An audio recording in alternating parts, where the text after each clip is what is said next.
सेमिनारसाठी पाहुण्यांचं आगमन हॉलमध्ये झालेलं आहे। सगळ्या विद्यार्थ्यांनी त्यांचं टाळ्यांच्या ढोंगरे सर, आपल्या महाविद्यालयाचे प्राचार्य डॉक्टर जीवन पवार सर यांचं आगमन झालेलं आहे। सर्वांना मी विनंती करतो की त्यांनी या आजच्या सेमिनारचे कन्व्हेनियर पोहोचवणारे शिक्षण महर्षी परमपूज्य डॉक्टर बापूजी साळुंखे या थीम अंतर्गत या ठिकाणी संपन्न होत आहे। तर यासाठी उद्घाटक म्हणून तसेच ज्ञान विज्ञान आणि सुसंस्कार यासाठी शिक्षण प्रसार या उद्घोषातून ज्यांनी शिक्षणाची गंगा तळागाळापर्यंत आजच्या उद्यम धोरणाचं आणि वाणिज्य विभाग प्रमुख प्रतिमा पूजनानंतर करून या 17 पासून ते 5 वाजेपर्यंत या ठिकाणी येतारांच्या हस्ते होत आहे। सगळ्यांनी टाळ्यांच्या गजरामध्ये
विभाग प्रमुख डॉक्टर एन.बी. काळे सर यांना मी विनंती करतो की त्यांनी प्रस्तावित करावं।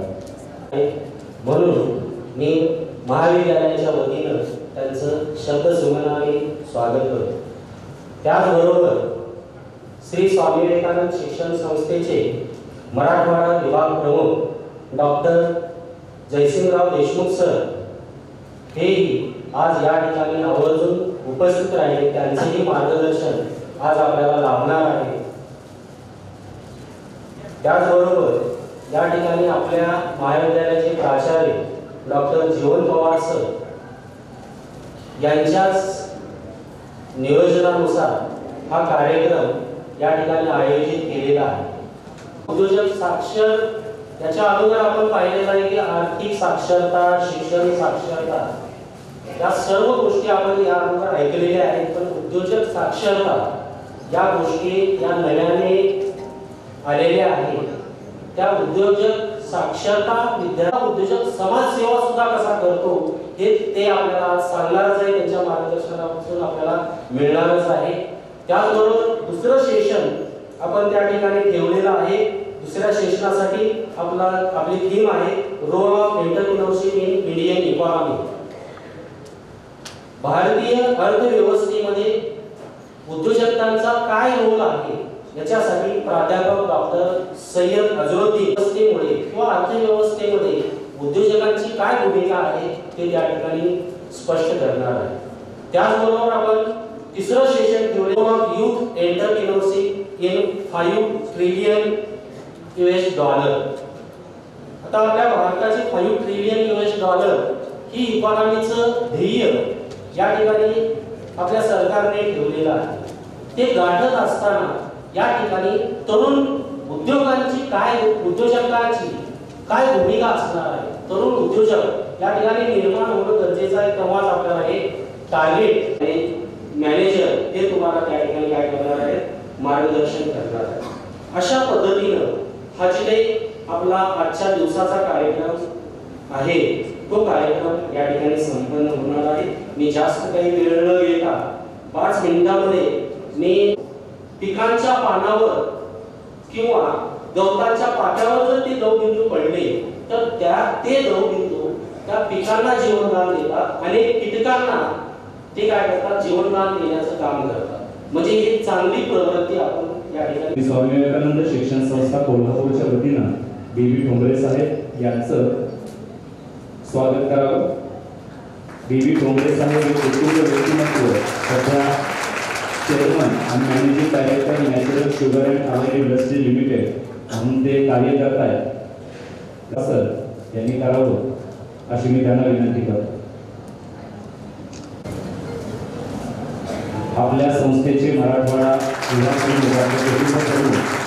तसेच वाणिज्य विभागाचे प्राचार्य डॉक्टर आदरणीय बीबी ठोंबरे साहेब, आपल्या महाविद्यालयाचे प्रभारी प्राचार्य डॉक्टर पवार सर, वाणिज्य विभाग प्रमुख प्राध्यापक काळे सर, सर्व उपस्थित गुरुदेव कार्यकर्ते बंधू भगिनी आणि या कार्यशाळेसाठी आपण उपस्थित राहिलेले सर्व विद्यार्थी सर्वप्रथम श्री स्वामी विवेकानंद शिक्षण संस्थेच्या वतीनं तुमच्या सगळ्यांचं मी या ठिकाणी शब्दसुमनाने स्वागत करतो आणि या उद्यम 2025 या कार्यशाळेचं उद्घाटन झालं असं सुरुवातीला झालं। खरं म्हणजे तुळजापूरला अशा प्रकारचे उपक्रम व्हावेत आणि त्याला प्रतिसाद एवढ्या मोठ्या प्रमाणात व्हावा ही अपेक्षा होती आणि ती अपेक्षा खरं म्हणजे पवार सरांच्या नेतृत्वाखाली अत्यंत चांगल्या पद्धतीने या ठिकाणी असे प्रयोग त्या ठिकाणी होत आहेत। हे बघून आम्हाला संस्थेलाही त्या ठिकाणी कौतुक वाटतं। त्याबद्दल पवार सरांचं सगळ्या त्यांच्या टीमचंही मी सुरुवातीला अभिनंदन करतो। आणि ही जी उद्यम 2025 ही काही कार्यशाळा आपण दिवसभर या ठिकाणी राबवणार आहात, त्या कार्यशाळेसाठी आपल्या सगळ्यांना शुभेच्छा देतो। खरं म्हणजे या उद्यम 2025 मध्ये यशस्वी उद्योजक कसा असतो आणि कशा पद्धतीनं त्या ठिकाणी तो उभा राहतो हे अनुभवातले बोलता त्या ठिकाणी आपल्याला ऐकायला मिळाले। त्यासाठी प्रत्येक सत्रासाठी एका शून्यातून त्यांनी एवढं मोठं विश्व निर्माण करून त्या ठिकाणी दाखवलेलं आहे। राज्याला नव्हे, देशाला नव्हे, जगाला एक प्रकारचा आदर्श की आपण काय ह्या पद्धतीचं होऊ शकतो का, आपल्याला ते एवढं यश मिळू शकतो का, आपण त्या उंचीपर्यंत जाऊ शकतो का, अशा प्रकारचं एक प्रकारचं काय नकारात्मक दृष्टिकोन आपल्यामध्ये त्या ठिकाणी गेलेला असतो। कार्यकर्ते तुमच्याकडे निर्माण व्हावे, चांगले संशोधक निर्माण व्हावे यासाठी म्हणून अशा या कार्यशाळा असतील किंवा काही सेमिनार वर्कशॉप असतील ते त्या पद्धतीने त्या ठिकाणी आयोजित केले जातात। आम्ही सुद्धा काही वेळेस त्या पवार सर ज्यावेळेस उस्मानच्या महाविद्यालयामध्ये प्राध्यापक होते त्यावेळेस मागच्या वर्षी ठोंबरे सर तुम्हाला सगळा मला आवर्जून सांगावंसं वाटतं की काही IAS अधिकारी विद्यार्थ्यांच्या पुढे त्यांना अनुभवाचे बोध आपल्या अपंगत्वावरती मात करू फक्त ठरवून त्या ठिकाणी मला ते IAS अधिकारी व्हायचंच आहे, कलेक्टरच व्हायचं आहे, त्या पद्धतीने तो प्रयत्नाला लागला। एका कासारीचा मुलगा, कासारी म्हणजे खेडेगावामध्ये जे बाकड्या बांधणारी मावशी असते तिचा तो मुलगा, वडील नव्हते, अशा अवस्थेमध्ये स्वतःची उदरनिर्वाह भागवण्याची सुद्धा भ्रांत असणारी ही कुटुंब, परंतु त्याच्यावरती मात करून या घोलपनं आईबरोबर सुरुवातीला त्या कासारीच्या व्यवसायामध्ये त्या ठिकाणी सहभाग घेतला, तिच्या व्यवसायाला मदत करण्याचं काम केलं।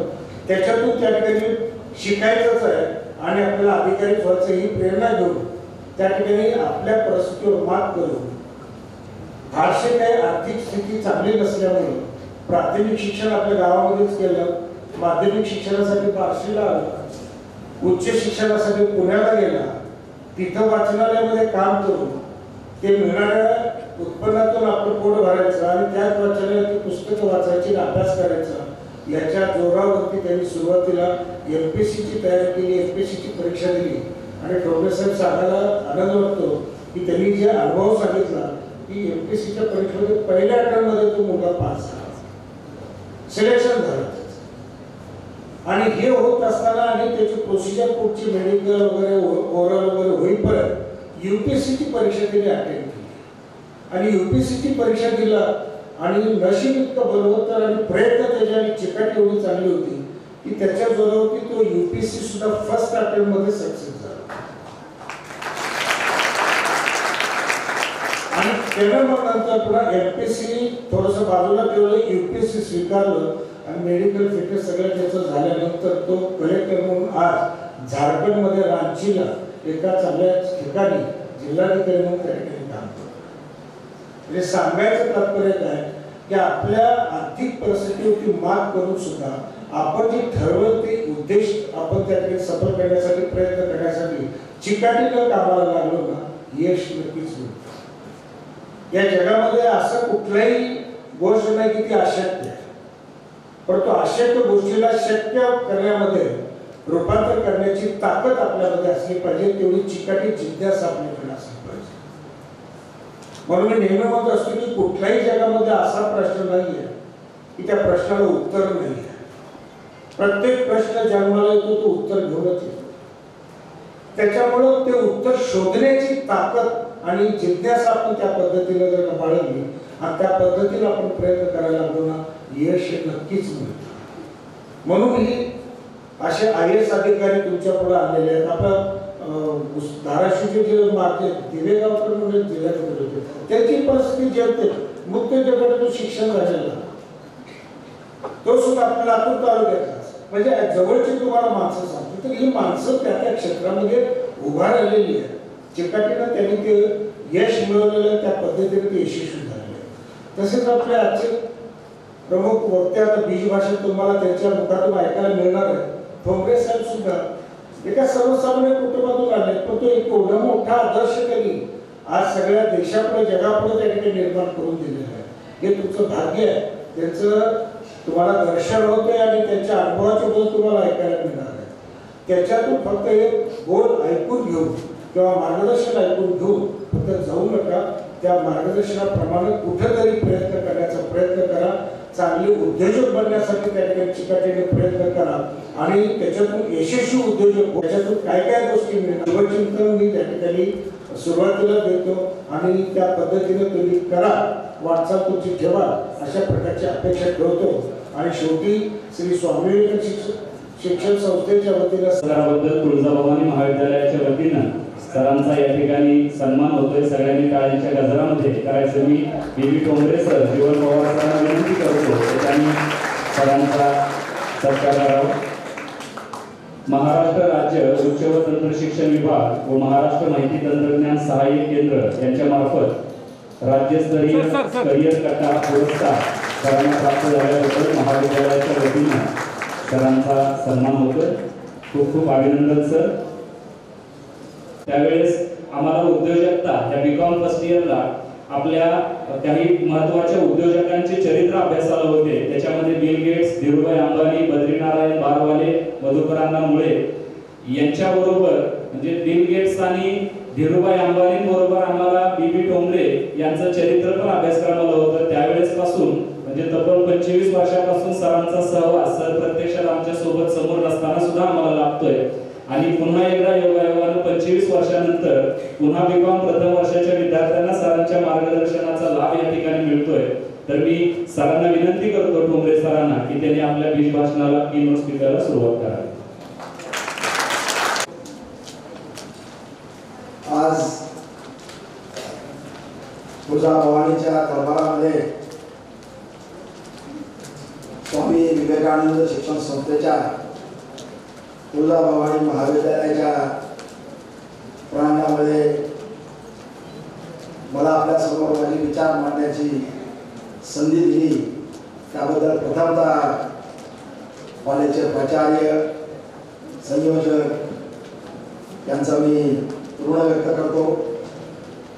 आजच्या कार्यक्रमाचे आपल्या कॉलेजचे प्राचार्य पवार सर, कॉमर्स शाखेचे प्रमुख काळे सर, त्यांच्या स्वतःच्या फालोपुळं आणि अत्यंत आग्रहामुळं आज या ठिकाणी येण्याचा योग आला। ते प्राध्यापक पवार सर, उपस्थित सर्व प्राध्यापक मंडळी आणि मोठ्या संख्येनं उपस्थित असणारे माझे सर्व विद्यार्थी बंधू आणि भगिनी, जवळपास पोहोचवता यावी आणि त्या शिदोरीच्या माध्यमातून आपल्याला आपलं आयुष्य घडवण्याच्या दृष्टीनं काही सूचना मिळाल्या, मार्गदर्शन मिळालं तर त्याचा आपण नक्की लाभ घ्यावा या एकमेव हेतूनं मी आज आपल्यासमोर उभा आहे। मगाशी सरांनी अत्यंत मोजक्या शब्दामध्ये उद्योजकतेच्या बाबतीमध्ये विश्लेषण केलं। देशमुख सरांनी आपल्या भाषणामध्ये अत्यंत मोलाचे असे मुद्दे आपलं पुढचं भविष्य घडवण्याच्या दृष्टीनं सांगितले आणि त्यामुळे मला असं वाटतं की आपण आता एका विशिष्ट वळणावर आलेलो आहोत। वयाची 20 ओलांडलेली आहे, 22, 21, 22 ग्रॅज्युएशनचं वय आपण पार करतोय आणि मग आपण आता आपल्या आयुष्याचा शिल्पकार कसं शिल्प घडवायचं या वळणावर आपण ठेवलेलो आहोत आणि हे करत असताना दुर्दैवानं आजच्या या सगळ्या शिक्षण पद्धतीमध्ये मला पुढं काय व्हायचं, म्हणजे काय घडावं याच्याबद्दलचं फार काही अभ्यासक्रमामध्ये आपल्या सिलेबसमध्ये समावेश होत नाहीये। परंतु खऱ्या अर्थानं ज्या ज्ञानाची, ज्या मार्गदर्शनाची गरज आपल्याला पाहिजे तशी शिक्षण पद्धतीमध्ये काही बदल करण्यासाठी आदरणीय नरेंद्र मोदी साहेबांच्या नेतृत्वाखालच्या सरकारनं गेल्या 18 वर्षापासून काही प्रयत्न चालू केलेले। मी काही व्यवसायाच्या निमित्तानं अनेक प्रदेशांमध्ये गेलो,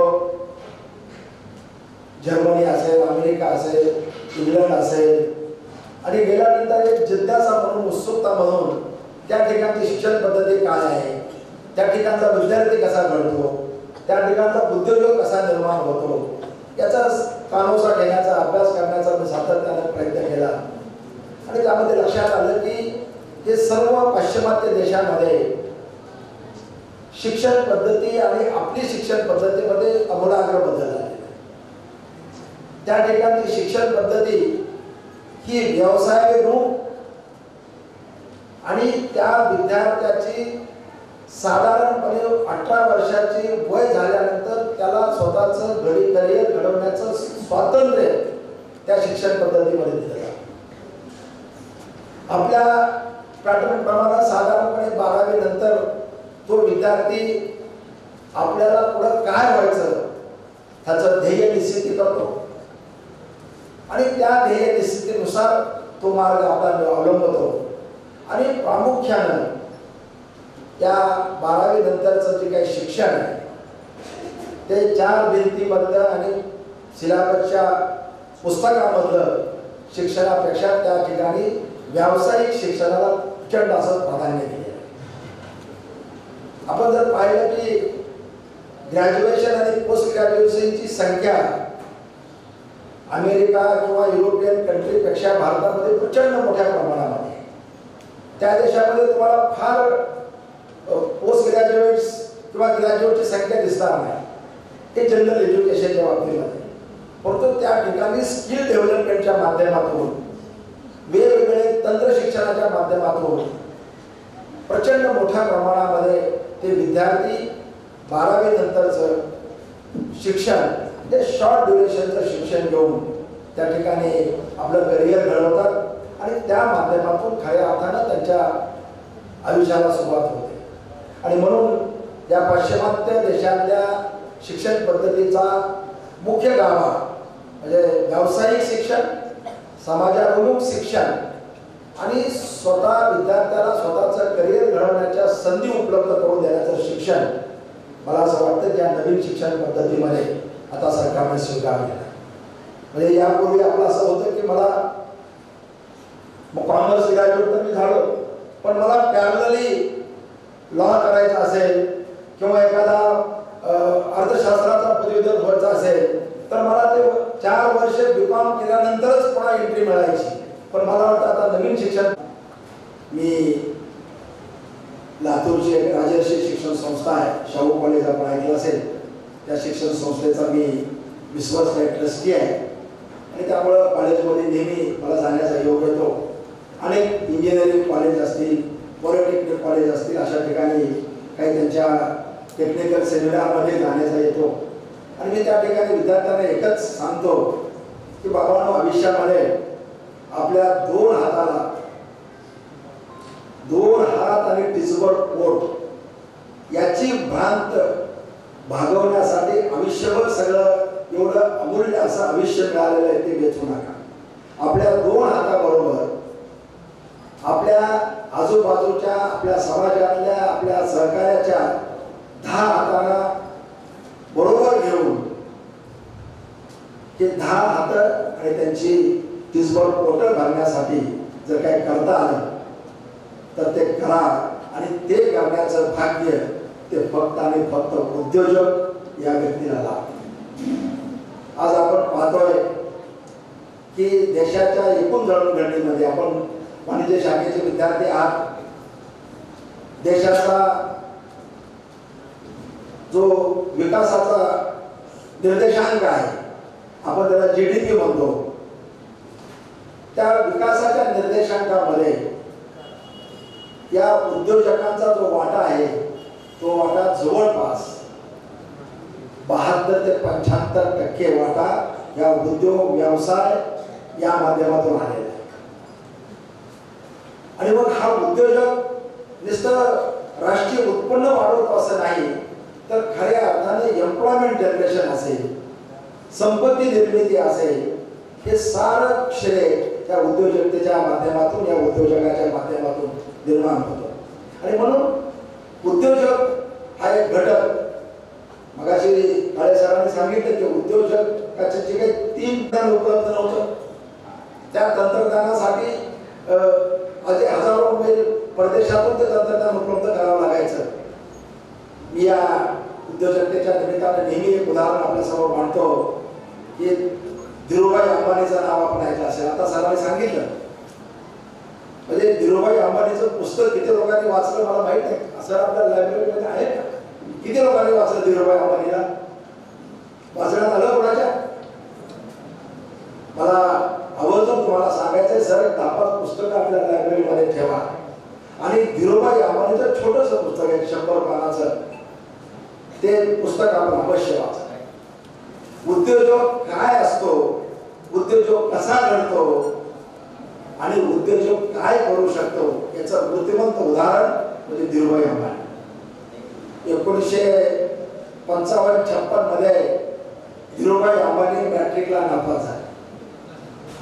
धीरूभाई अंबानी हे एका प्राथमिक शिक्षकाचा मुलगा, गुजरात मधल्या एका छोट्या खेड्यामध्ये ते शिक्षक त्यांचे नोकरी करायचे. वडील नापास झाल्यानंतर मॅट्रिकचा निकाल घेऊन घरी आले, वडिलांनी शिव्या घातल्या आणि तशाच अंगावरच्या कपड्यानेशी धीरूभाई अंबानी बाहेर पडले. ते थेट त्यांचे चुलते, त्यांचे काका येमेन नावाच्या एका अरेबियन कंट्रीमध्ये कामाला जात होते आणि त्यांच्या गावापासून जवळच्या अंतरावर बंदर होतं, तिथं गेले, त्या बोटीमध्ये बसले आणि 14-15 दिवसानंतर त्या येमेनला पोहोचले. येमेनला पोहोचल्यानंतर काकाकडे 4-8 दिवस राहिले. पोटा पाण्याचा प्रश्न होता आणि तिथल्या एका पेट्रोल पंपावर त्या गाडीमध्ये पेट्रोल भरण्याचं काम सुरू केलं. ते वयाच्या 14-15व्या वर्षी. आणि त्या ठिकाणी त्या पेट्रोल पंपाच्या गाड्यामध्ये पेट्रोल भरत असताना धीरूभाई अंबानींनी एक स्वप्न वराशी बाळगलं की एक दिवस मी सुद्धा या तेल उत्पादक ज्या कंपन्या आहेत त्या कंपनीचा मालक. बघा, एक नॉन मॅट्रिकचा माणूस, पेट्रोल पंपावरचा इश्यू व्हायचं काम करणारा माणूस एक दिव्य स्वप्न कसा पाहतो. आदरणीय APJ अब्दुल कलाम साहेब नेहमी सांगतात की तुमची स्वप्न प्रचंड मोठी स्वप्न वराशी बाळगून तुम्ही जगायला शिका. आणि त्या धीरूभाई अंबानींनी नंतर आपलं काम करत करत करत परत भारतामध्ये 1960-62 आले. छोटासा कपड्याचा व्यापार सुरू केला. डोक्यावर कपड्याचा गठ्ठा घ्यायचा आणि असं गल्लीमध्ये जाऊन तो विकायचा. ते चरित्रामध्ये लिहितात 1971 साली त्याला कपडा विणायची मशीन खरेदी करायची होती. आणि ती मशीन खरेदी करण्यासाठी त्याला त्याची टेक्निकल माहिती आणि ते कुठं मिळतं याची माहिती घ्यायची होती. तर त्यासाठी त्याने युरोपला, इटाली या देशामध्ये ती मशीन त्यांना 5,000 रुपये खर्च. आणि तो टेलिग्राम 15 दिवसानंतर इटाली. आज जगाच्या कानाकोपऱ्यातलं कुठलंही तंत्रज्ञान, कुठलीही माहिती आपल्या एका बोटाच्या टिप्सवर इंटरनेटच्या माध्यमातून उपलब्ध होते. अशा खडतर परिस्थितीमध्ये धीरूभाई अंबानी आपल्या उद्योगाला सुरुवात केली. 2006 साली ज्यावेळेस धीरूभाई अंबानी वारले वयाच्या 67व्या वर्षी, त्यावेळेस रिलायन्स इंडस्ट्रीज ही जी त्यांनी उद्योग उभा केला, त्या रिलायन्स इंडस्ट्रीजची मालमत्ता त्यांची उलाढाल 2 लाख कोटी रुपयाची होती. आणि जगातले ते 5व्या क्रमांकाचे सर्वात मोठे उद्योजक निर्माण झाले. मला असं वाटतं की हे उदाहरण तुम्हाला निश्चितपणे प्रेरणादायी. कुठलंही ग्रॅज्युएशन नाही, कुठल्याही स्वरूपाची आर्थिक मदत नाही, कुठलंही कौटुंबिक बॅकग्राऊंड नाही, ना आर्थिक नाही, राजकीय नाही, औद्योगिक नाही, काही नसताना होतं की मनामध्ये जिद्द होती, प्रचंड असं धाडस होतं. मी आपल्याला काळे सरांनी जी काही त्रिसूत्री सांगितली त्यात थोडीशी सुधारणा करून मी आपल्याला सांगू इच्छितो की उद्योजक व्हायचं असेल तर आता या 3 गोष्टी असतील तर तुम्ही आकाशाला गवसणी घालण्याचं कुठलंही मोठं स्वप्न आपण पाहू. जे प्रश्न निर्माण होतात त्याचं छाननी झाली पाहिजे, अभ्यास झाला पाहिजे. आणि म्हणून या उद्योजकतेमध्ये मी नेहमी सांगतो, धीरूभाई अंबानीचं उदाहरण देत असताना मी माझं सुद्धा उदाहरण मुद्दाम, कारण मी सुद्धा तुमच्यासारखा, माझं रांजणी हे गाव कळंब तालुक्यामध्ये आहे. एका सामान्य शेतकरी कुटुंबामध्ये जन्मलो. गावामध्ये 4थी पर्यंतची शाळा होती. 4थी पर्यंतची शाळामध्ये 4थी झाली. पुढं तालुक्याला, कळंबला किंवा मुरुडला जाण्यासारखी घरची आर्थिक परिस्थिती नव्हती. वडिलांनी सांगितलं आता शिक्षण बंद, आपण ते करू शकतो. आणि बंधूंनो, तुम्हाला मला मुद्दाम सांगायचं आहे की ग्रामीण भागामध्ये टॅलेंट नाही, शहरी भागामध्ये सगळी गुणवत्ता आहे असं नाही. तुम्ही अनेक नेत्यांचे, अनेक उद्योगपतींचे चरित्र वाचा. माझा नेहमी सल्ला असतो तरुणांना की दुसऱ्या कुठल्या तरी कादंबऱ्या, आलतू फालतू पुस्तकं वाचण्यापेक्षा जे यशस्वी झाले, भले मग ते राजकारणात यशस्वी असो, उद्योग क्षेत्रात असो, सामाजिक क्षेत्रात असो, अशा नेत्यांचे, अशा कर्तृत्ववान लोकांचे चरित्र वाचा. खरी इन्स्पायरेशन तुम्हाला त्या पुस्तकामधून मिळेल. आणि धीरूभाई अंबानी हे माझे गुरु होते. मी 1992-93 ज्यावेळेस साखर कारखान्यामध्ये मॅनेजिंग डायरेक्टर म्हणून मांजरा कारखान्यात काम करत असताना त्यांना भेटण्याची माझी प्रचंड असे इच्छा होती आणि मी जाऊन त्यांना भेटलो. आणि अशा प्रकारचं काहीतरी आपल्यासमोर एक मॉडेल असलं पाहिजे, आदर्श असला पाहिजे आणि त्या माध्यमातून आपल्याला खऱ्या अर्थानं इन्स्पायरेशन मिळतं. मी मॅट्रिकला असताना बार्शीला होतो. त्या भागात त्यावेळेस का आपल्या परिसरामध्ये ऊस उपलब्ध कारखाने नव्हते, ऊस असायचा. माझ्या घरचा ऊस त्यावेळेस वालचंद नगर कारखान्याला जात होता. मी त्या ऊसाच्या गाडीवर बसून टपावरच्या समोरच्या टपावर बसून वालचंद नगरला गेलो. वालचंद नगरला तो कारखाना पाहिला. वालचंद सेठनी तो खाजगी क्षेत्रात उभा केला. अशा प्रकारचा कारखान्यामध्ये काम तरी करावं किंवा कारखाना काढावा. बंधूंनो, मी 10वीला पाहिलेलं स्वप्न पुढचे जवळजवळ 30 वर्ष वराशी बाळगून होतो. त्यानंतर मी MBA झालो. MBA नंतर हिंदुस्थान पेट्रोलियमला नोकरी लागलो. त्यानंतर साखर कारखान्यात आलो. 25 वर्ष 98 साली अटल बिहारी वाजपेयी सरकारनं साखर उद्योगाचं डिलायसन्सिंग केलं. कारण महाराष्ट्रामध्ये साखर कारखाना उभा करायची परवानगी फक्त राजकीय नेत्यांनाच, आमदार खासदार मंत्र्यांना मिळायची, कारण त्याला राजकीय शिफारस लागायची. आणि 98 साली डिलायसन्सिंग झाल्यानंतर अवघ्या 5 दिवसामध्ये मी माझ्या जन्मगावी रांजणी इथलं एक 1250 टन क्षमतेचं साखर कारखाना उभारण्याचं लायसन्स उपलब्ध केलं, की जे महाराष्ट्रातला पहिला खासगी क्षेत्रातला कारखाना. माझ्याकडं कुठलेही फार आर्थिक समृद्धी नव्हती. माझं कुटुंब तर राजकीय दृष्ट्या अजिबात काही नव्हतं.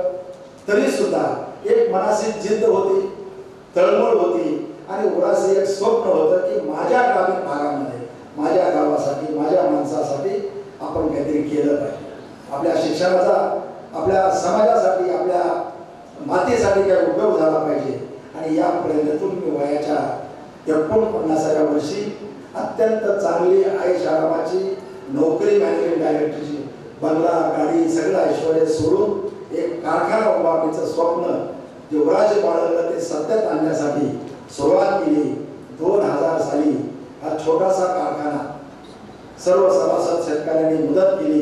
पवार या ठिकाणी आहेत, त्यांच्या बरेचसे नातेवाईक माझ्याकडं प्रमोटर आहेत. आणि या सगळ्यांच्या सहकार्यातून एक छोटंसं रोपटं 2000 साली रांजणीच्या माळावर आम्ही लावलं. आणि आज योग फार चांगला आहे. आज आमच्या नॅचरल शुगरला या सगळ्या उद्योग समूहाला आज बरोबर 25 वर्ष. 29 फेब्रुवारी 2000 साली कैलासवासी विलासरावजी देशमुख, कैलासवासी गोपीनाथ मुंडे साहेब आणि आदरणीय डॉक्टर पद्मश्री पाटील या तिघांच्या शुभास्ते बरोबर आज 25 वर्षापूर्वी 11 वाजता या कारखान्याचं उद्घाटन. आणि गेल्या 25 वर्षामध्ये जो कारखाना फक्त 18 कोटी रुपयामध्ये आम्ही उभा केला, आज जवळजवळ 32 प्रकारचे प्रकल्प या उद्योग समूहामध्ये आहेत. 2 साखर कारखाने आहेत. 7500 टन क्षमतेचा एक कारखाना रांजणीला आहे. दुसरा 5000 टन क्षमतेचा कारखाना यवतमाळला आहे. आणि कोजनरेशन आहे, इथेनॉल आहे. असे जवळजवळ 32 प्रकारचे प्रकल्प, डेअरी आहे.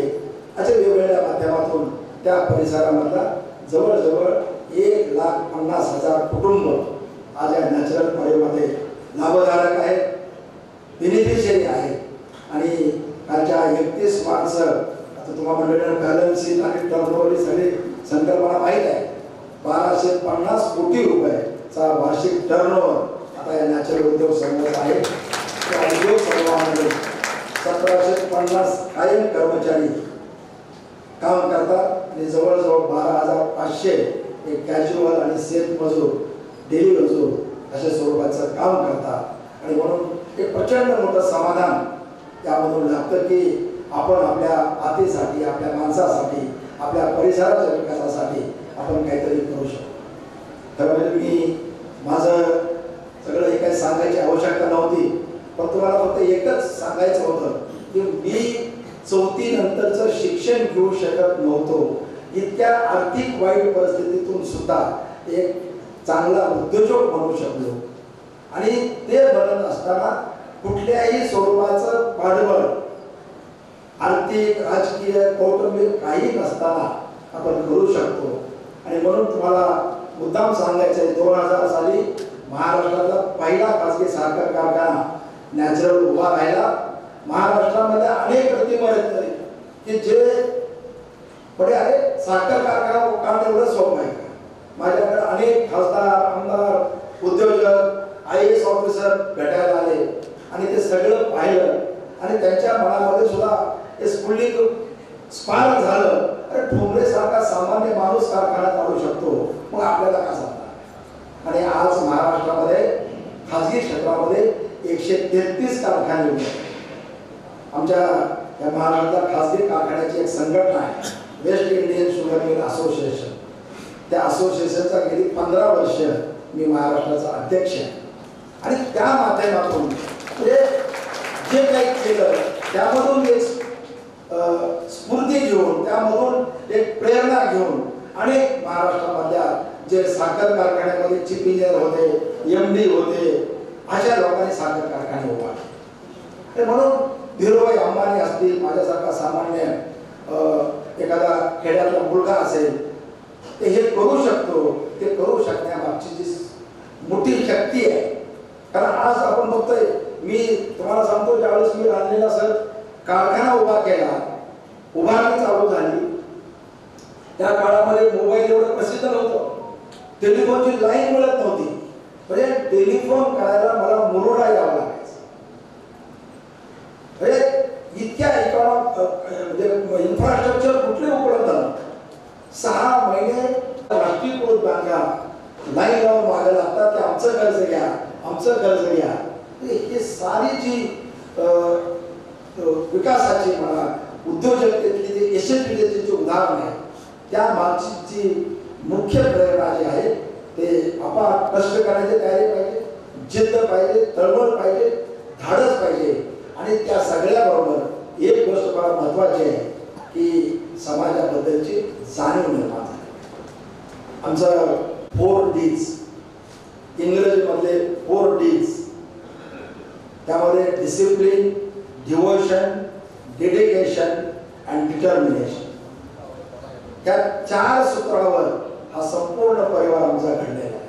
आणि म्हणून माझं एक सूत्र असतं तरुण उद्योजकांसाठी, तुमच्या आयुष्यामध्ये 4 Ds आणि 3 Cs, करेज, धाडस असलं पाहिजे, कॉन्फिडन्स, तुम्हाला आत्मविश्वास असला पाहिजे, आणि कन्व्हिन्सिंग, मला काय करायचं हे दुसऱ्याच्याकडे उतरवण्याची तुमच्यामध्ये क्षमता असते.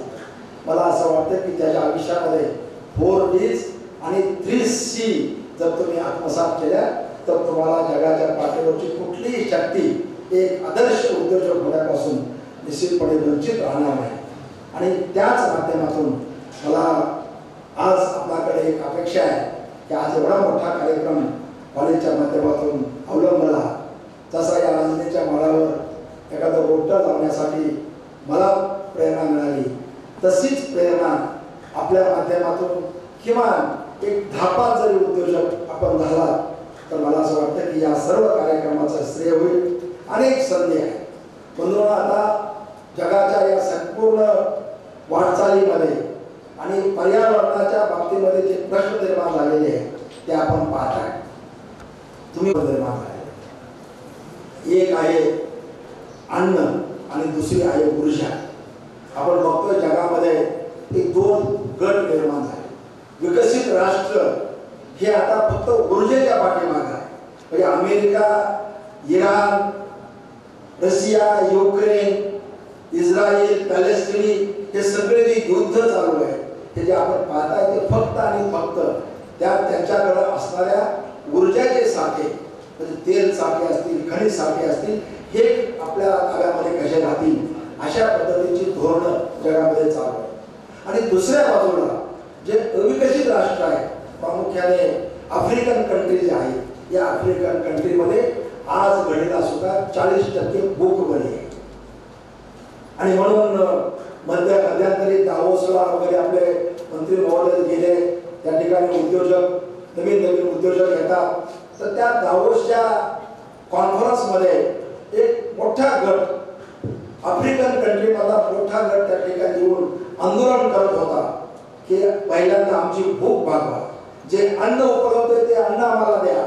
आणि दुसरा गट सांगत होता की आज आम्हाला इंधनाची गरज आहे, आम्हाला ऊर्जा पाहिजे, आणि मग ऊर्जेसाठी आम्हाला मका असेल, गहू असेल, ऊसापासूनचं इथेनॉल असेल, हे निर्माण करण्याची परवानगी द्या, मला संधी द्या. म्हणजे जगाच्या पाठीवर दोन समस्या ज्या गंभीर आहेत त्या अन्न आणि ऊर्जा. खरं म्हणजे तर दोन्ही एनर्जी, मानवाला लागणारी एनर्जी म्हणजे अन्न आहे आणि विकासाला लागणारी एनर्जी मग ते इंडस्ट्रियल ग्रोथ असेल, तुमच्या ऑटोमोबाईल इंडस्ट्री असेल, यासाठी लागणारे जे असेल ते इंधन असेल, वीज असेल. आणि ही दोन्ही संसाधनं आतापर्यंत ही सगळी ऊर्जेची साधनं हे पृथ्वीच्या जडणघडणीपासून पृथ्वीच्या पोटामध्ये जे काही ऑइलचे साठे निर्माण झाले, कोळसा निर्माण झाला, यावर ही सगळी यंत्रणा, सगळी एनर्जी तयार होते. पण 1917व्या शतकामध्ये जे काही औद्योगिक पहिली क्रांती झाली, गेल्या 200 वर्षामध्ये आपण संपूर्ण जगाच्या पाठीवरच्या पृथ्वीमधून प्रचंड मोठ्या प्रमाणामध्ये तेलाचे साठे असतील, गॅस असेल, कोळसा असेल, ही सारी संसाधनं आम्ही प्रचंड मोठ्या प्रमाणामध्ये उपसलेली आहे.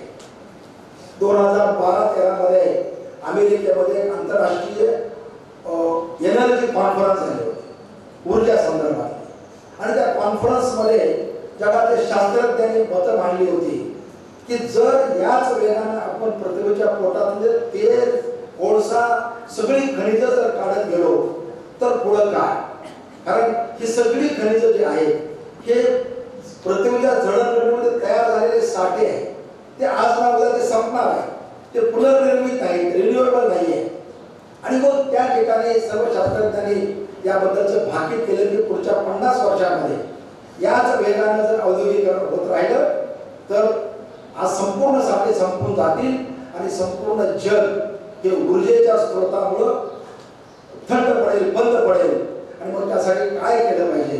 आणि त्यावेळेस त्याने सुचवलं होतं की आता आपल्याला पुनर्निर्मित ऊर्जा निर्माण केली पाहिजे.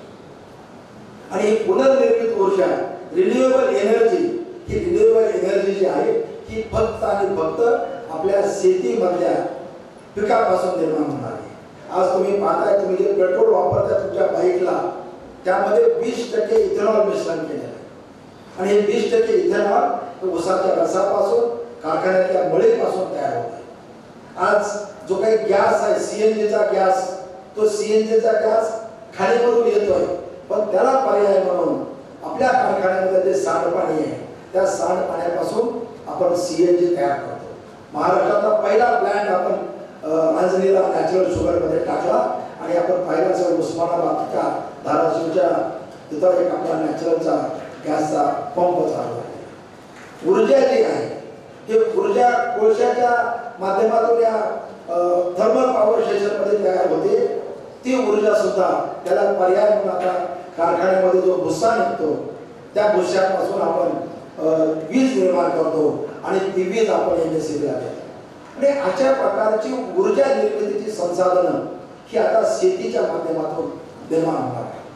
अन्न तर शेती आणि शेतीमधूनच मिळणार आहे. आणि त्यामुळं पुढच्या काळामध्ये जगामध्ये ज्या जगाच्या 2 मोठ्या भूक आहे, एक अन्नाची भूक आणि दुसरी ऊर्जेची भूक, या दोन्ही भूक भागवण्याचं काम या शेती क्षेत्रामधून निर्माण होणार आहे. आणि म्हणून मला आपल्याला आवर्जून सांगायचं आहे की या शेती क्षेत्राशी निगडीत, शेतीवर आधारित असणारे उद्योगासाठी प्रचंड मोठी सुवर्ण संधी आता तरुणांना आहे. आपापल्या ग्रामीण भागामध्ये आपल्याला छोटे मोठे उद्योग आपण निर्माण करू शकता. आज एनर्जी सेक्टर, ऊर्जा निर्मितीचं sector sky is limit for आहे. म्हणजे कुठल्याही स्वरूपाचं मार्केटिंगचा तुम्हाला प्रॉब्लेम नाही. तुम्ही किती इथेनॉल तयार करा. आत्ताशी कुठं 1995ला इथेनॉलचा कार्यक्रम सरकारने घेतला. आज 2024ला आम्ही फक्त 20% पर्यंतच मिश्रणामध्ये आलो. आपल्याला 100% करायचं. सीएनजीच्या बाबतीमध्ये आज 95% सीएनजी हा इराण, इराक आणि युक्रेन इथून आपल्याला पाईपलाईन मधून भारतामध्ये होतो. आपल्या देशामध्ये फक्त 5% गॅस तयार होतो. आणि मग इतक्या प्रचंड मोठ्या अपॉर्च्युनिटीज आपल्याला या ठिकाणी आहेत. आणि म्हणून या माध्यमातून जी काही उद्योजकांसाठीची ज्या संधी आहेत त्या कृषी निगडीत, मग अन्न प्रक्रियेसारखे छोटे मोठे उद्योग आज आपण बघतोय की सोयाबीन सारखे प्रोसेसिंग प्लांट एक 10 लाखाची छोटंसं मशीन जर घेतलं तर आपण त्या सोयाबीनचे एक सांडगे बाजारामध्ये तुम्हाला पाहायला मिळाले असतील, जे व्हेजिटेबल नॉनव्हेज अशा पद्धतीचा एक प्रोडक्ट तयार होतो. एक स्मॉल स्केल बेसिसवर तुम्ही ते तयार करू शकता. ऊर्जेच्या बाबतीमध्ये आज आम्ही नॅचरल शुगरमध्ये जो काही CNGचा प्लॅन्ट उभा केला, त्याची प्रेरणा घेऊन आज महाराष्ट्रामध्ये तुमच्यासारखे ग्रॅज्युएट झालेले, पोस्ट ग्रॅज्युएट झालेले एक 10 विद्यार्थ्यांचा ग्रुप आला आणि त्याला आम्ही सगळं तंत्रज्ञान दिलं. आज 5 प्लॅन्ट या आपल्या मराठवाड्यामध्ये त्याची उभारणी चालू आहे. ते आपल्या भागामधला सगळा काळी कचरा, शेतातला काळी कचरा, नेपियर गवत, जे काही टाकाऊ आहे ते सगळं ते त्या डायजेस्टरमध्ये कुजवलं जातं आणि त्याच्यापासून गॅस तयार होतो. तुम्हाला जवळ तुमच्या इथं उभारलेला एक प्लॅन तिथे एक तरुणांनी आज उभारणी झालेली आहे. तर अशा प्रकारचे प्लॅन आपल्याला उभा करता येतील. केंद्र सरकारचे, राज्य सरकारच्या अनेक सुविधा आहेत. आज खरं म्हणजे सेशनमध्ये मला वाटतं याच्याबद्दलच्या केंद्राच्या योजना पण आपल्यासमोर मांडल्या जातील. FPO म्हणून फार्मर प्रोड्युसर ऑर्गनायझेशन ही एक मोठी सरकारची योजना आहे की ज्या माध्यमातून ग्रामीण तरुणांना एकत्र करून त्यांना शेतीवर आधारित अशी प्रक्रिया करणारे उद्योग उभा करण्याचं आणि त्या उद्योगाच्या माध्यमातून आपल्याला जे काही सहाय्य लागेल 35% तुम्हाला त्या ठिकाणी सबसिडी दिली जाते. बँका तुम्हाला प्राधान्याने त्याचा फायनान्स करतात आणि म्हणून अशा प्रकारच्या अनेक संधी आज दिवसभर तुम्हाला या बाबतीमध्ये त्याचे तज्ञ मार्गदर्शन करणार आहे. माझा विषय महत्त्वाचा होता की तुमचं स्फुल्लिंग प्रज्वलित झालं पाहिजे, तुम्हाला प्रेरणा मिळाली पाहिजे, तुम्ही त्या माध्यमातून काहीतरी करणार आहे. माझ्या 2 हातासाठी टिचभर पोटासाठी नोकरी करायची नाही अशी शपथ घेऊन आपण जर एकत्र आला आणि त्या माध्यमातून जर असं ऑर्गनायझेशन उभा केले, छोटे मोठे उद्योगापासून जर सुरुवात केली तर मला असं वाटतं की आपल्या धाराशिव जिल्ह्यासारख्या मागासलेल्या आर्थिकदृष्ट्या निसर्गाच्या संकटामध्ये सापडलेल्या जिल्ह्यामध्ये सुद्धा आपण यशस्वी उद्योजक निश्चितपणे होऊ शकता. आणि त्या दृष्टीनं आपलं एक ब्रीद आपलं ग्रॅज्युएशन पोस्ट ग्रॅज्युएशन झाल्यानंतर आपण निश्चित करावं की नोकरीकडे न वळता 2 हातासाठी मी वणवण भटकण्यापेक्षा माझ्याबरोबर 10 हातांना काम देण्याचा छोटा मोठा मी उद्योजक होईल आणि त्या माध्यमातून माझं करिअर घडवेल अशा प्रकारची एक दृढ निश्चय आपण मनाशी बाळगावा. आणि उद्योजकतेसाठीचं जे त्रिसूत्री मी तुम्हाला सांगितली की जिद्द, कष्ट करण्याची तयारी आणि धाडस आणि त्याबरोबर एक 4D आणि 3C याचा जर अवलंब केला तर मला खात्री आहे की तुमच्यापैकी अनेक उद्योजक निर्माण होतील आणि त्या माध्यमातून आपल्याला आपल्या समाजाची, आपल्या मातृभूमीची सेवा करण्याची संधी मिळेल. तुमच्या भावी आयुष्याला मी हार्दिक शुभेच्छा देतो आणि थांबतो. धन्यवाद. ग्रामीण भागातले आहे आणि ग्रामीण भागातल्या सगळ्या विद्यार्थ्यांना ठोंबरे सरांच्या बोलण्यातून एक नवसंजीवनी, मी तर म्हणेन कोविड कालावधीच्या नंतर तुम्हाला दुसरं वॅक्सिन आज ठोंबरे सरांच्या माध्यमातून मिळालेलं आहे. कारण ग्रामीण भागातून व्यक्ती किती मोठा होऊ शकतो, म्हणजे उद्योजकता हे 100 मार्काचे B.Com फर्स्ट इयरला 2 विषय आहेत. त्या विषयामध्ये सुद्धा तुम्हाला वर्षभर एवढं नॉलेज मिळू शकत नाही. एवढं चालतं बोलतं विद्यापीठ, म्हणून आपण ठोंबरे सरच्या मार्गदर्शनातून ते नॉलेज घेतलं. सर धन्यवाद पुन्हा एकदा आमच्या विद्यार्थ्यांना. कारण सर कोविड नंतर सगळ्यात जास्त नुकसान कुठल्या क्षेत्राचं झालेलं असेल तर ते शिक्षण व्यवस्थेचं आहे. आणि आम्हा सर्व गुरुदेव कार्यकर्त्यांचा तो प्रयत्नच आहे की कोविड कालावधीच्या नंतर कुठंतरी ही ढासळलेली शिक्षण व्यवस्था आहे त्यांना रुळावर आणणं आणि जास्तीत जास्त विद्यार्थ्यांमधून उद्योजक घडवणं. खूप खूप धन्यवाद सर विद्यार्थ्यांना आमच्या या ठिकाणी मार्गदर्शन केल्याबद्दल. यानंतर मी आपल्या महाविद्यालय संस्था कोल्हापूर संचलित तुळजाभवानी महाविद्यालय तुळजापूर, सर्वप्रथमतः या संस्थेचे संस्थापक संकल्पक शिक्षण महर्षी डॉक्टर बापूजी साळुंखे, संस्थामाता सुशीलादेवी साळुंखे, श्री स्वामी विवेकानंद यांना विनम्र अभिवादन करतो. आई जगदंबेला वंदन. आज या ठिकाणी आपल्या महाविद्यालयामध्ये उद्यम 2025 या सेमिनारचं या ठिकाणी आयोजन करण्यात आलेलं आहे. या कार्यक्रमाचे अध्यक्ष रामकृष्ण परमहंस महाविद्यालयाचे प्राचार्य तथा श्री स्वामी विवेकानंद शिक्षण संस्था कोल्हापूरचे मराठवाडा विभाग प्रमुख प्राचार्य डॉक्टर जयसिंहराव देशमुख साहेब या कार्यक्रमासाठी प्रमुख मार्गदर्शक म्हणून या ठिकाणी आपल्याला लाभलेले आदरणीय सन्माननीय बीबी ठोंबरे साहेब, या कार्यक्रमाचं आयोजन करणारे कार्यकर्ते आणि विद्यार्थी आपल्याला माहित आहे की जुलैपासून आपण आपल्या महाविद्यालयामध्ये आम्ही तुळजापूरकर शिक्षणासाठी एक पाऊल पुढे हे अभियान सर आम्ही जाणीवपूर्वक या ठिकाणी राबवत आहोत। आई तुळजापूर सर आपल्याला सांगायला आनंद वाटतो की तिथल्या विद्यार्थ्यांमध्ये खूप टॅलेंट आहे, त्यांच्याकडे खूप बुद्धिमत्ता आहे आणि बहुतांश विद्यार्थी ह्या ग्रामीण भागात नाही, त्या काहीतरी करू पाहत आहेत। जे काही पारंपरिक शिक्षण आपल्या महाविद्यालयामधून दिलं जात आहे त्याबरोबरच जे काही आधुनिक शिक्षण आहे, स्किल बेस्ड एज्युकेशनची जी काही गरज निर्माण झालेली आहे आणि नवीन एज्युकेशन पॉलिसीमध्ये ज्या शिक्षणावर भर दिलेला आहे की skill based education, innovation, research याच्यावर त्या ठिकाणी मोठ्या प्रमाणात भर दिलेला आहे। त्या अनुषंगाने तुम्हाला देखील त्या ठिकाणी चांगल्या पद्धतीने उद्योजक होता यावं या अनुषंगाने चांगले उद्योगपती मी कसा घडलो हे ऐकल्यानंतर सरांनी मगाशी बोलताना सांगितले स्कूलिंग तुमचं जागं झालं पाहिजे, पेटलं पाहिजे आणि या उद्देशानं या कार्यशाळेचं आयोजन त्या ठिकाणी केलेलं आहे। आणि सरांनी या ठिकाणी आपल्या 20 भाषणामध्ये धीरूभाई अंबानींचं उदाहरण त्या ठिकाणी आपल्या पुढे सादर केलेलं आहे की जगातील जे काही टॉप उद्योग म्हणून त्या ठिकाणी आज बघतो आपण त्यामध्ये रिलायन्स इंडस्ट्री आहे याचं उदाहरण आपल्या पुढे ठेवलेलं आहे। त्याचबरोबर त्यांनी आत्मकथन मी सुद्धा कशा पद्धतीने त्या ठिकाणी घडलेलं त्याच्यातून तुम्ही सुद्धा कसे करू शकता की विलासराव देशमुख साहेब असतील, विलासराव देशमुख साहेब असतील, स्वर्गीय गोपीनाथराव मुंडे साहेब असतील, या दोघांचेही साखर कारखाने उभा करण्यामध्ये महत्त्वाचं जर योगदान कोणाचं असेल तर आदरणीय बी ठोबरे साहेबांचं आहे। आणि हे साखर कारखाने उभा केल्यानंतर त्या साखर कारखान्यातून सेवानिवृत्त झाल्यानंतर जे क्रांती घडवण्याचा जो त्यांनी इच्छा पाहिली होती किंवा त्यांनी स्वप्न पाहिलं होतं ते स्वप्न सरांनी या ठिकाणी सत्यात आणलेलं आहे। असे आदर्श व्यक्तिमत्व आज आपल्यासाठी या ठिकाणी प्रमुख मार्गदर्शन म्हणून आपल्यामध्ये उपलब्ध झाले आणि सर आमच्या विनंतीला मान करून या ठिकाणी उपलब्ध आले आणि आपल्याला मार्गदर्शन केलं त्याबद्दल सरांना मी धन्यवाद देतो।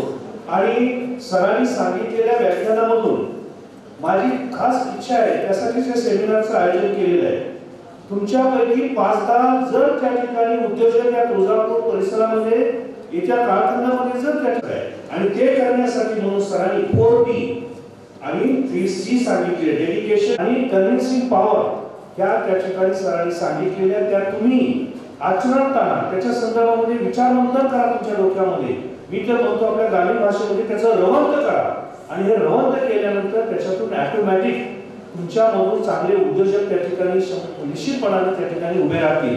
आणि आज दिवसभर त्या ठिकाणी या कार्यशाळेच्या माध्यमातून अशा अनेक उद्योजकांची मनोगत त्याचबरोबर उद्योजक होण्यासाठी भारत सरकारच्या ज्या काही योजना आहेत त्या योजना संदर्भातील माहिती आणि उद्योजक होण्यासाठी आवश्यक असणाऱ्या वेगवेगळ्या फायनान्शियल स्कीम ज्या आहेत बँकाकडून उपलब्ध करून दिलेल्या आहेत त्याही तुमच्यासाठी आपण त्यांचंही मार्गदर्शन या उद्योग 2025 मध्ये त्या ठिकाणी ठेवलेलं आहे आणि त्याचाही तुम्ही भरपूर लाभ त्या ठिकाणी घ्या।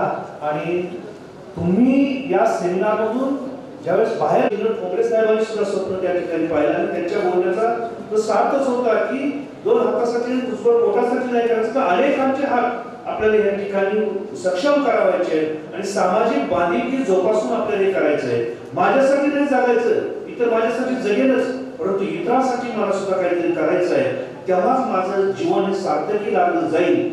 हा सरांच्या पूर्ण भाषणातला तो सार्थक आणि त्यांनी सार्थक करून दाखवलेला आहे, त्यांनी सत्यात करून दाखवलेलं आहे। सर इतकी मोठी हस्ती आहे तुम्हाला लक्षात येणार नाही, लक्षात घ्या सर अनेक जगातील वेगवेगळ्या उद्योजकांना सुद्धा मार्गदर्शन करतात, देशातील अनेक उद्योजकांना सुद्धा मार्गदर्शन करतात त्या ठिकाणी आणि त्यांच्यातून प्रेरणा घेऊन अनेकांनी आपले उद्योग त्या ठिकाणी उभा केले आहेत। अशा पद्धतीनं आपण देखील प्रेरणा घ्यावी आणि आपले स्वतःचे उद्योग येत्या कालखंडामध्ये या तुळजापूर पंचक्रोशीमध्ये उभे करावेत अशा प्रकारची भावना व्यक्त करतो। कारण आम्ही बरेचसे सेशन त्या ठिकाणी होणार आहेत। सर या ठिकाणी आले आपल्याशी तुमच्याशी आमच्या विद्यार्थ्यांशी अतिशय मौल्यवान स्वरूपाचं तुम्ही मार्गदर्शन केलं सर, त्याबद्दल पुनश्च तुम्हाला धन्यवाद देतो। आणखी आम्ही आपला सर आमच्या कॅम्पसमध्ये ज्यावेळेस अशा प्रकारचा हॉल उपलब्ध होईल निश्चितपणाने तोही आम्ही त्या ठिकाणी करू.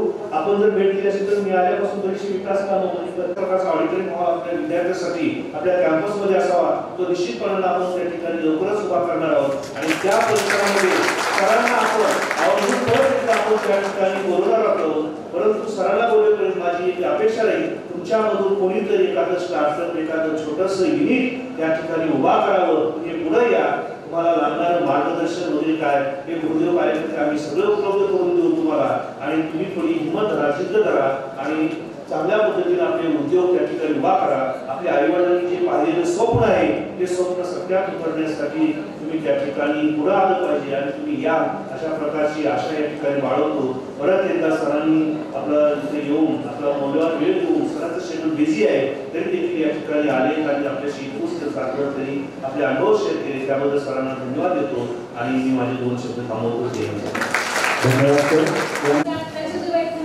खूप छान वाटलं मला. माझं नाव पूजा काळे, मी एम.कॉम फर्स्ट इयर मध्ये शिकते सर. मला म्हणजे 2 मिनिट घ्यायचे तुमचे. सर, तुमच्या आयुष्यातला कुठला कठीण प्रसंग उद्योजक म्हणला, जेणेकरून उद्योजक म्हणले की प्रॉफिट आणि लॉस होणारच, असा कोणता प्रसंग की ज्यात तुम्ही असं सामोरे गेलात, असा कोणता प्रसंग सर?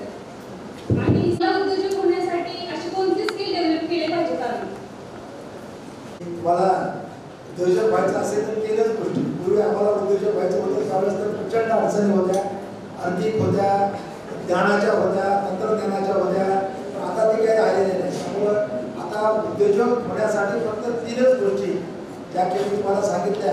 जे नॅचरल शुगर जो उभा राहिला त्याचा जो पाया भक्कम आहे, त्यामध्ये 4D आणि 3C या 2 सूत्रांचं जर तुम्ही अवलंब केला तर तुम्ही यशस्वी उद्योजक नक्की होता.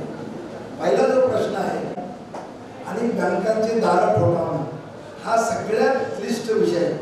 मी मॅनेजिंग डायरेक्टर असताना माझ्यासमोर अनेकाची लाईन लागायची, पण ज्यावेळेस मी स्वतःचा उद्योग करायला गेलो त्यावेळेस जिल्हा उद्योग केंद्रातल्या कारकुनाच्या जवळ सुद्धा मला बसायला स्टूल मिळालं नाही.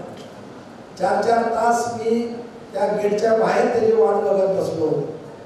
आणि त्या माध्यमातून मला ज्या अडचणी आल्या, पण कुठलीही अडचण आली तर अडचणीमुळं नामोहरम न होता त्या जिद्दीनं त्याच्या मार्ग काढणं, त्याच्यावर मात करणं यातून जातं. सगळ्यात कठीण प्रसंग जो आला आम्हाला नॅचरल शुगरचा, 98ला आम्ही सुरू केली आणि अर्थसहाय्य गोळा करण्यासाठी आमच्या परिसरातल्या सभासदांनी भरभरून एक 4 महिन्यामध्ये 10 कोटी रुपयाचं भाग भांडवल दिलं.